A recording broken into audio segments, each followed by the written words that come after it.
वर्णिवेशरमणीयदर्शनम् मन्दहासरुचिराननाम्बुजं पूजितं सुरनरोत्तमेर्मुदा धर्मनन्दनमहं विचिन्तये। ॐ अवतारिणे श्री स्वामिनारायणाय नमो नमः। श्री घनश्यामाय नीलकण्ठाय सहजानन्दाय च नमो नमः। हरे कृष्णाय परं ब्रह्मणे च नमो नमः। श्री गुरुचरणकमलेभ्यो नमो। बोलो श्री घनश्याम महाराज की, हरि कृष्ण महाराज, श्री स्वामीनारायण भगवान। सद्गुरु निष्कुळानंद स्वामी रचित भक्त चिंतामणी प्रकरण 135 कड़ी 18 पूरी થઈ ગઈ।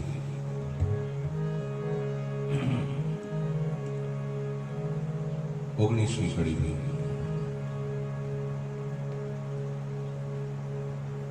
વળી વાત એક સુણો સહો, સંત સહાય કરે હારી બહુ। એક ગામ નામે જલસેણ, ત્યાં સંત ગયા સુખ દેણ। વળી વાત એક સુણો સહુ, સંત સહાય કરે હરિ બહુ। એક ગામ નામે જલસેણ, ત્યાં સંત ગયા સુખ દેણ। કરે હરિ કથા કરી પ્રીત, અતીતને ત્યાગી ઇન્દ્રિયજીત। દિયે મોક્ષ માર્ગ દેખાડી, સત્ય અસત્ય વિગતિ પાડી। એવા દેખી સાધુ શિરોમણી, થઈ દુષ્ટ દલે દાજ ઘણી। આ તો ખરા વેરી છે આપણા, જાય જીવથી તો નરમણા। પછી પાપ નરે પરિયાણું, મુનિ મારવાને વિષયાણું। મૂકી રાખ્યું તે અન્નમાં મેલી, નાખ્યું જોડી માહી ઝેર ભેળી। ખાધું સંત મળી વળી ચારે, પડ્યું પેટ માહી ચડ્યું ત્યારે।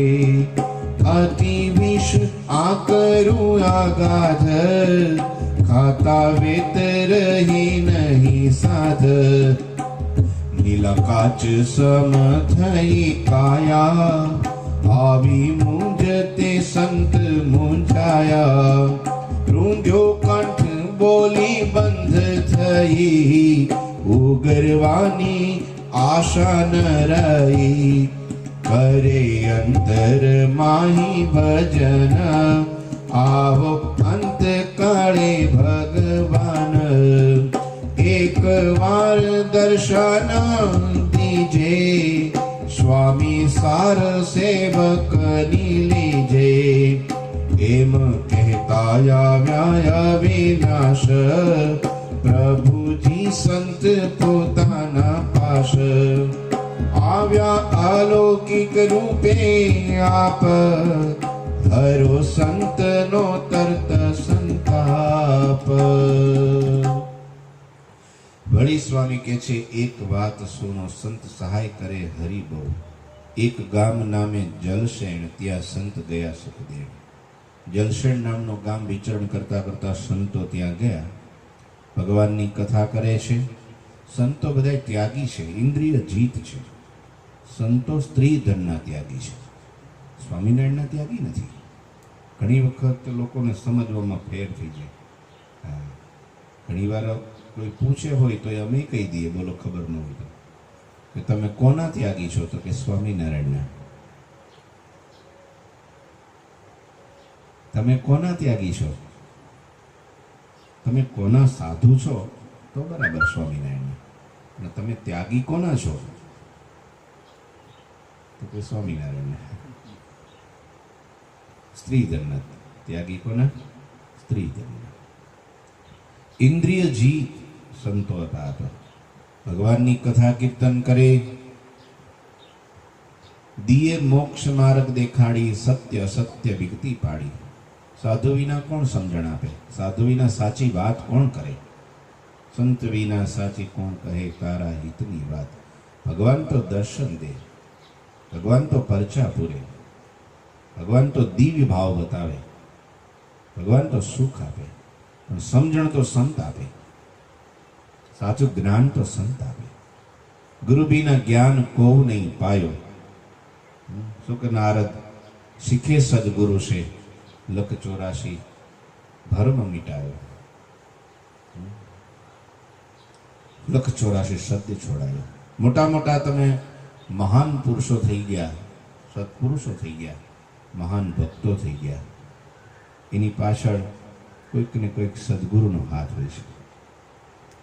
સંત જ્ઞાન આપે, સંત જીવને ચોખ્ખા કરે, પરચો દેખાડે, દિવ્ય ભાવ બતાવે, સમાધિ કરાવે, ભગવાનમાં જોડાઈ પણ જાય.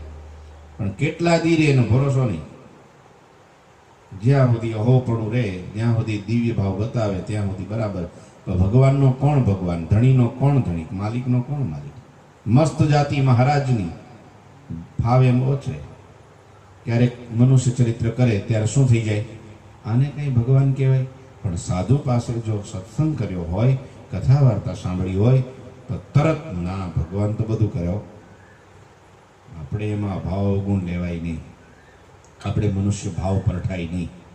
કારણ કે ભગવાન તો ભગવાન છે, એને કાંઈ માયા લાગતી નથી. સુખદેવજી મહારાજ ભાગવતની કથા કરતા હતા, અને એ વખતે જ્યારે ગોપીઓના રાસ પંચાધ્યાયની કથા સાંભળી ત્યારે પરીક્ષિતને સંશય થયો. ધર્મના ધરતલ ભગવાન અધર્મ પર સ્ત્રી પરદારાનો સંગ કેમ કરે?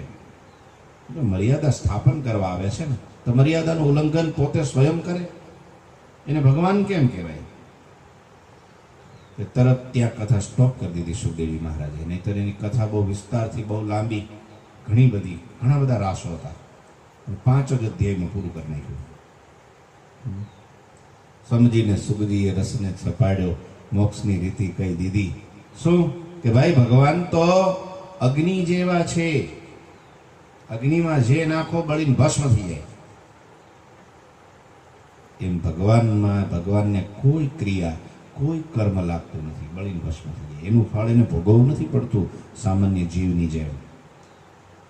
ભગવાનને કોઈ માયા અડતી. અરે માયામાં પણ ભગવાન જો પ્રવેશ કરે તો માયાને પણ અક્ષરધામ રૂપ કરી નાખે, બ્રહ્મ રૂપ કરી નાખે. એવી ભગવાનની માયા, ભગવાનની એવો પ્રતાપ છે.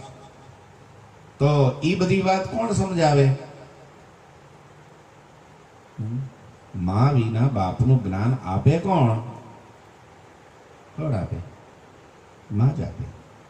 એમ સાધુ ગામડે ગામડે વિચરણ કરવા જાય છે, હરિકથા કરે છે, દિયે મોક્ષ માર્ગ દેખાડી, એ સત્ય સત્ય વિગતિ પાડી. સાચા ખોટાનું ભાન કરાવી દે. વિજાપુરના વજીબાઈ હતા,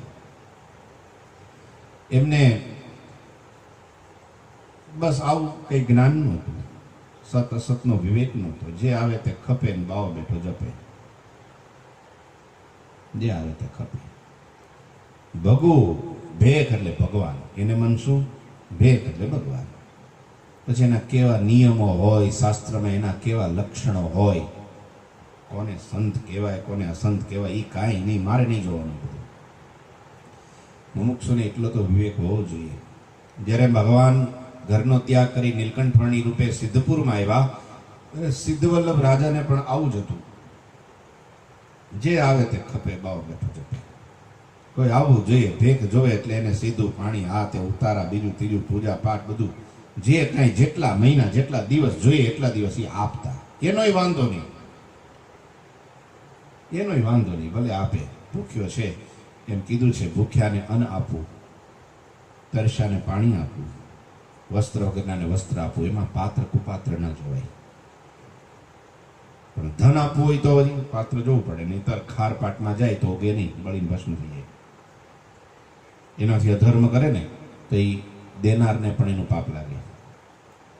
માટે એ વાંધો નહીં. પણ જ્યારે સમાગમ કરવો હતો ત્યારે એને વિવેક નહોતો. પછી નીલકંઠ વર્ણી પ્રભુ આવ્યા અને પછી એવું ચરિત્ર કર્યું કે ખોટા હતા ને ધૂહા બધા ઉડી ગયા, સાચા રહી ગયા. ત્યારે પેલાની આંખ ખોલી, સાચા તો એક નીલકંઠ વર્ણી છે, બાલુડા જોગી છે, બાકી તો બધાય પેટ ભરા, બાકી તો બધાય તાગડ ધીમના કરનારા હતા.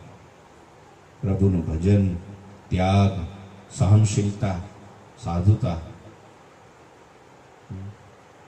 એ કઈ દેખાયું નહીં. પછી તો મન ઉઠી ગયું બધામાંથી, એક નીલકંઠ વર્ણીમાં ચોંટી ગયું, ગુરુ ભાવ એમાં થઈ ગયો, એની શરણાગતિ સ્વીકારી, ભગત થયા, ભગવાને એને જ્ઞાન આપ્યું. પણ તમે વિચાર કરો, જો સાધુ ન મળે તો શું થાય?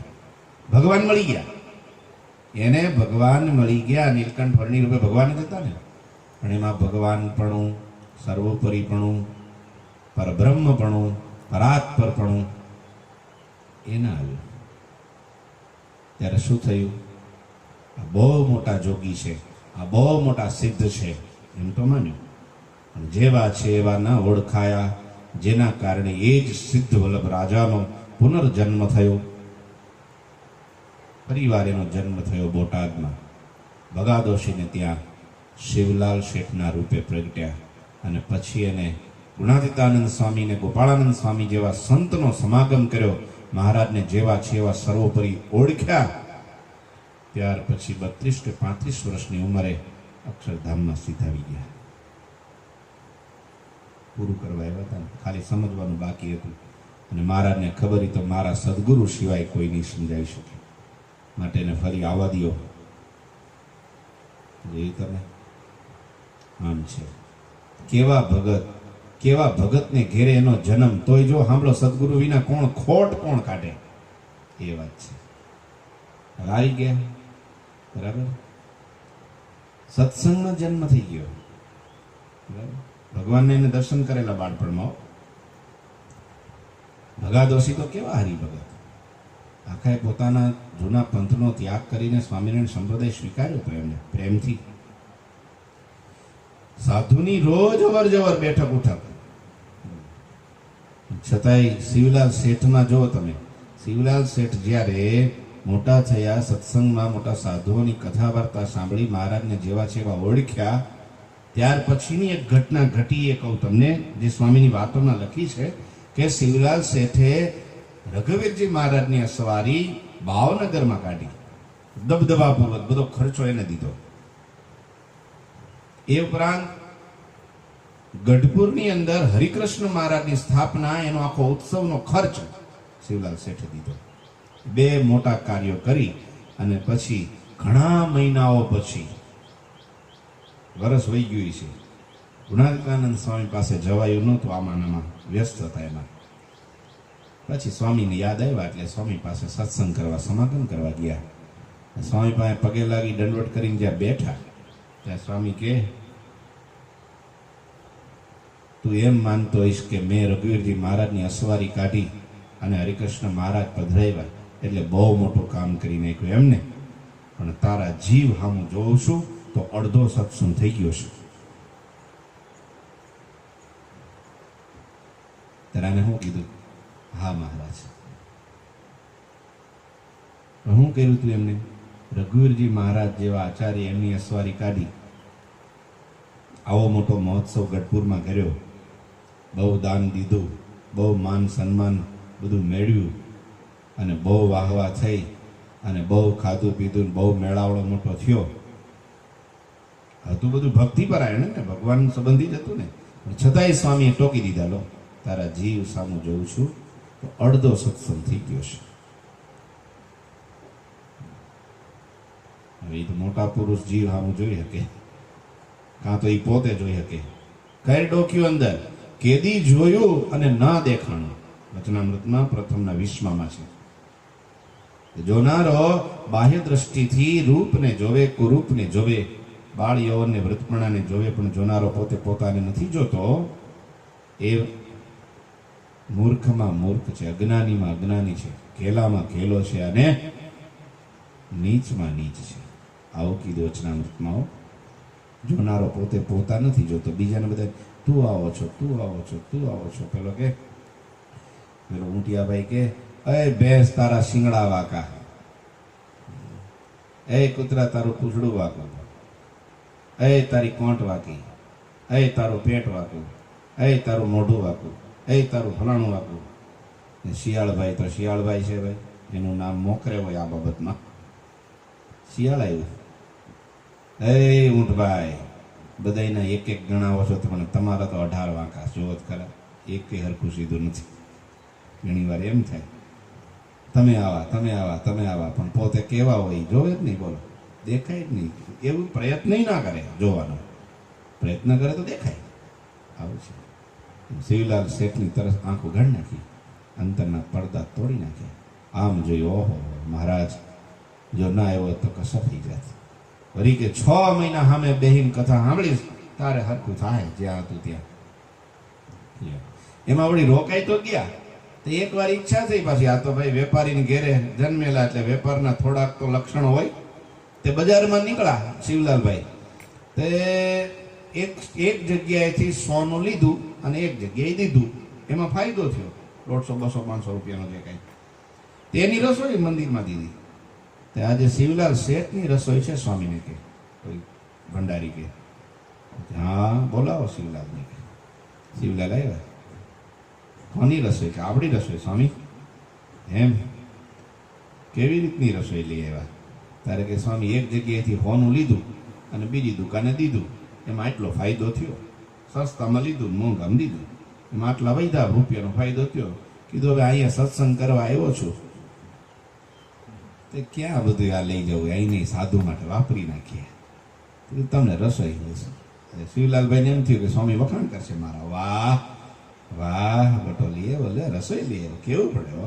આવું ને આવું સેવાનું તમને અંગ, હું કે સેવાનો ભગવાન અવસર આપતા રહે. સ્વામી એમ ન કીધું. સ્વામી કે કોઈ દી રાખના પડીકાનો વેપાર કરવાનું મન થાય છે? ધુહાનું, એમ કીધું, ધુહાનું વેપાર કરવાનું મન થાય છે? ધુહા એટલે બાજરી જુવારના પેલા ડુંડા હોય ને, એમાંથી દાણા કાઢી લે, પછી જે ખાલી વધે ડુંડા, પેલા ધુહા, એનો વેપાર કરવાનું મન થાય છે કોઈ દી? ના મહારાજ. ત્યારે કે અમારે મન બધું આ ઈ જ છે, બેહીને અહીંયા હું કામ બજારમાં આટા મારે છે? સત્સંગ કરવા આવ્યો છે કે વેપાર કરવા આવ્યો છે? ખીજાણા સ્વામી બરાબર, બરાબર ખીજાણા. એક વખત કઈક વાર દાઢમાં કઈક દુખતું છે, હોપારીને કટકો રાખ્યો ચગડવા, કડડ કડડ થતું હતું. સ્વામી સભામાં જ કહી દીધું, કોણ કૂતરું હાડકું ચાવે છે? કયું કૂતરું હાડકું ચાવે છે? તરત સ્વામી, તરત પાછા શિવલાલભાઈને સત્સંગ, જો આ સત્સંગ કરે ભગવાન હારે જોડાયા હોય ને, નામ જ નથી દેવું ને ભલે કોઈ ત્યાં કરે કૂતરું. આવું થાય. એટલે સ્વામીએ કીધું વાતોમાં, ભગવાનના ભગત કરતા પણ સાધુનો ભગત શ્રેષ્ઠ છે. આવું કીધું, ભગવાનના ભગત કરતા પણ સાધુનો ભગત શ્રેષ્ઠ છે.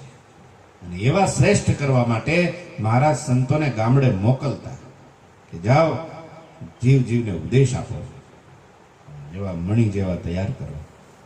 એટલે અહીં લખ્યું છે, દિયે મોક્ષ માર્ગ દેખાડી, સત્ય અસત્ય વિગતિ પાડી.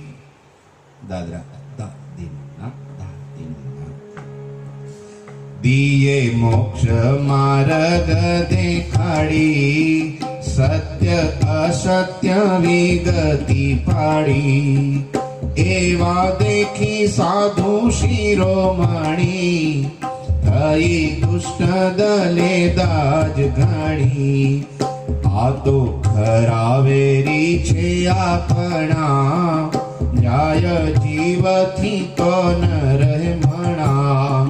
પછી પાપ નરે પરિયાણ્યો, મુનિ મારવાને વિષ આણ્યો, મુનિ મારવાને વિષ આણ્યો.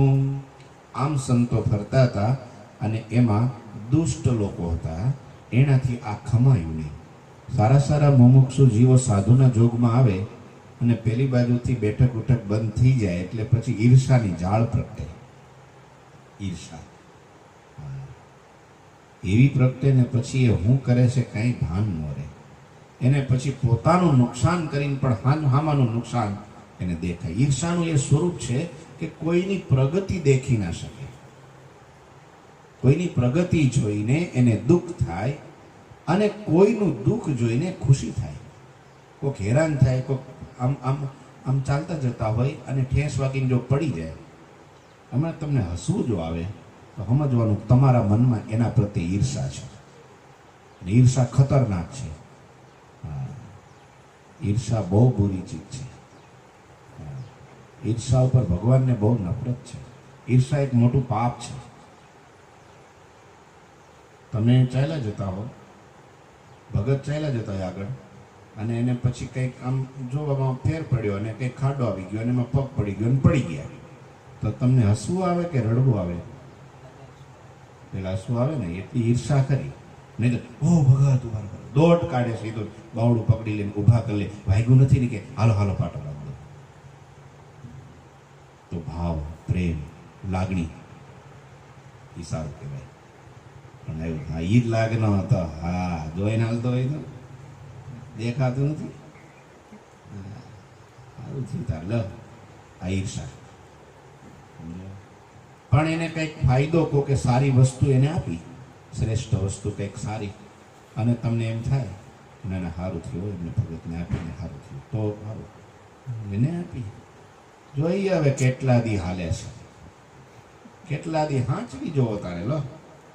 એના એક એક સ્પેર પાર્ટ જુદા ન પાડ દઉં તો મારું નામ બદલી નાખજો. એ ન હોય ત્યારે એવી જગ્યાએ લઈ જાય, ખોલી નવરું કરી નાખે. સમજવાનું ઈર્ષા છે. આ તો સ્મોલ એક્ઝામ્પલ, આ તો નાની વસ્તુ છે, પણ ઈર્ષા ક્યાં સુધી ભોગી જાય એ કાંઈ નક્કી નહીં. આ ઈર્ષા દરેક દોષોની જનની છે, કુલક્ષણોની જનની છે, કુમતિની જનની છે. ઈર્ષા બધાય દોષોનું જન્મસ્થાન, એમાંથી જ જન્મે છે. એટલે આ લોકોને ઈર્ષા એવી જાગી, દાજા. પછી ભેગા થયા, પછી કે હવે આ સાધુનું કરવું હું? ગામડે ગામડે ફરે છે, આજ તો આપણું ગામ, કાલ બીજું આપણા ગુરુભાઈનું કામ પકડશે. આને કરવું તો કે એક કામ કરો, ખતમ કરો આને. તો કે આપણે એને ભિક્ષા માગવા આવે, ભિક્ષામાં ઝેર નાખી દો. સુરતમાં કર્યું તો, અમદાવાદમાં કર્યું તો, એવું અહીંયા જલસણ કામ કર્યું લ્યો. પછી મૂકી રાખ્યું અન્નમાં મેલી, નાખ્યું જોડીમાં ઝેર ભેળીને ખાધું. સંત મળી વાળી વળી ચારે, ચાર સાધુ હતા, ચારે જોડીમાંનું જે કઈ ઝેર વાળું અન્ન હતું એ પેટમાં ગયું, ખાધું. અતિ વિષ આકરું અગાધ, ખાતા વેત રહી નહીં સાધ. નીલ કાચ સમ થઈ કાયા, આખું શરીર લીલું કાચ જેવું થઈ ગયું. સંતો બેભાન થઈ ગયા, એ મોઢામાં ફીણ આવી ગયા, ઝેર ખાધું પછી. સંત મૂંઝાયા, અકળાયા, કંઠ રૂંધાયો, બોલી બંધ થઈ ગઈ. હવે ઉગરવાની આશા નથી. એક પ્રભુ હવે તો તું ઉગારે. સુંદર શ્રી ઘનશ્યામ મારા મન મંદિરમાં આવો રે, દુઃખ ટાળો રે. હે પ્રભુ હવે કઈ ભગવાન ઉગારે તો કરે અંતરમાં ભજન, આવો અંતકાળે ભગવાન. બસ હવે તો બીજી કઈ આશા નથી. સંતો એવું ન માગ્યું હાજા કરતી આપણે હોય તો કાંઈ ન થવું જોઈએ, તો વાકો વાળ ન થવો જોઈએ. પ્રભુ તમે બેઠા છો, ભગવાનને જાણે ધમકાવતા હોય એવી રીતની પ્રાર્થના કરે. બોલો હું તમારા મનમાં સમજો છો, કેમ મારું કામ ન કરો તમે? લે વટ કહેવાય ને, અધિકાર કહેવાય ને. ભગવાનને ધમકાવે, આપણને ત્યાં પ્રાર્થના કરે છે કે બાધે? કેમ ન કરે? પણ આ સંતોએ જીવવાનું ન માંગ્યું કે પ્રભુ આજા કરી દો તો 5 જીવને તમારા તરફ વાળીશું. આ સંતો સંતોષી હતા. ભગવાનની ઈચ્છા થાય તો આખી પૃથ્વીમાં સત્સંગ થાય, અને એની ઈચ્છા થાય તો પૃથ્વીમાંથી મટી જાય. પણ આપણે તો બસ પ્રભુને રાજી કરવા છે. આ ઈચ્છાથી, પ્રભુ ઈચ્છાથી બધું થયું છે. અને પ્રભુ હવે અંતકાળે આવી રે સંભાળી લેજો, હે શામળા રે જોશોમાં અવગુણ અમારા તમે નાથ રે. હે વસમી વેળામાં વાલમાં આવજો. અત્યારે સમય એવો છે, હવે લાગતું નથી કે જીવીએ, પણ અંતકાળે હવે કંઈક નાની મોટી અમારી ક્ષતિ ભૂલો રહી ગઈ હોય તો માફ કરીને તમારા ધામમાં લઈ જજો. અંતકાળે હામું જોજો પ્રભુ. એકવાર દર્શન દીજે સ્વામી, એકવાર દર્શન દીજે સ્વામી, સાર સેવકની લીજે. એમ કહેતા આવ્યા અવિનાશ પ્રભુજી સંત પોતાના પાસ. આમ જ્યાં એકરાર કરે છે હાથ જોડીને, હે પ્રભુ એકવાર છેલ્લી ઈચ્છા છે તમારા દર્શન થઈ જાય તો આ જીવનો છુટકારો થઈ જાય. બસ હવે તમારા દર્શનની આશા છે. પ્રભુ કે આવી ગયો તાર લો. સેકન્ડના છઠ્ઠા ભાગમાં ભગવાન પોતાના સંત મંડળ સાથે પ્રગટ થયા. આવ્યા અલૌકિક રૂપે આપ હરો સંતોનો તરત સંતાપ. જો આમ માથે હાથ મૂક્યો, હે કરુણામય દ્રષ્ટિ રેડી, અને ત્યાં તો વિષવાળી દીધું દર્શન. એ નિરખી જન થયા પરશાન, કહે ધન્ય ધન્ય મહારાજ, તમે મૃત્યુથી ઉગારાયા જ. બધું ઝેર ઉતારી નાખ્યું ભગવાને. દર્શન દીધા ત્યારે સંતો બેઠા થઈ ગયા. બે હાથ જોડીને મહારાજની હામું સ્તુતિ કરવા લાગ્યા. હે પ્રભુ, હે મહારાજ, ધન્ય છે તમને. તમે આજ અમને મૃત્યુના મુખમાંથી ઉગાર્યા. તમે આવત નહીં આવાર, અમે ચાલ્યા હતા સંત ચાર. પ્રભુ તમે જો ન આવત તો આજ અક્ષરધામમાં ભેગા થાત. એમ ઉગાર્યા નિજ જન પૂરો પરચો એ ભગવાન. વળી વાત કહું કરી વિવેક સ્વામી અનંતાનંદની એક. અનંતાનંદ નામના સંતની એને મહારાજે કેવો પરચો પૂર્યો એની કથા આવતીકાલે સાંભળીશું. અહીંયા 29 કડી પૂરી થઈ છે. શ્રી ઘનશ્યામ મહારાજની જય. શ્રીપતિમ શ્રીધરમ સર્વદેવીશ્વરમ ભક્તિ ધર્માત્મજમ વાસુદેવમ હરે માધવમ કેશવમ કામદમ કારણમ સ્વામિનારાયણમ નીલકંઠમ ભજે. શ્રી ઘનશ્યામ મહારાજની જય. જય સ્વામિનારાયણ.